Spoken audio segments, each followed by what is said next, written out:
শুভ সকাল। আজকে নীলষষ্ঠীর পুজোর দিনের ব্লগটা আপনাদের সাথে শেয়ার করছি। এখানে আমি থালা সাজিয়ে নিয়েছি বেল, আম, কলা, কাঁটা ফল, আর ওদিকে একটা পইতে ছিল ঘিয়ের দীপ জ্বালিয়ে নিয়েছিলাম, আর বাবার মাথায় জল ঢালার জন্য সমস্তটা রেডি করে নিয়েছিলাম। তারপর একটু চাল বাতাসা ছিল, চন্দন ছিল, সেগুলো নিয়ে দুটো থালা সাজিয়েছিলাম। মোট একটি মন্দিরে নিয়ে যাব এবং আরেকটা আমার ঘরের ঠাকুর আছে সেখানে দেব।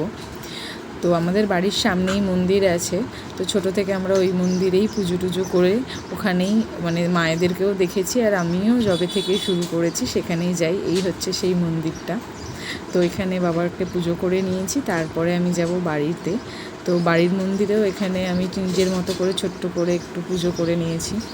সবার সন্তানের মঙ্গল কামনায় সব মায়েরাই এই পুজোটা করেন, তো আমিও করেছি আমার সন্তানের জন্য। আর আজকে দুপুরে 5টা ফল, সাবু মাখা, মিষ্টি এই ছিল, আর রাত্রিবেলা লুচি, সুজি তরকারি এটা ছিল। আজকের দিনটা যথেষ্ট ভালো কেটেছে। আশা করি পৃথিবীর সকল মায়ের সন্তান সুস্থ থাকুক, ভালো থাকুক, আনন্দে থাকুক। ধন্যবাদ।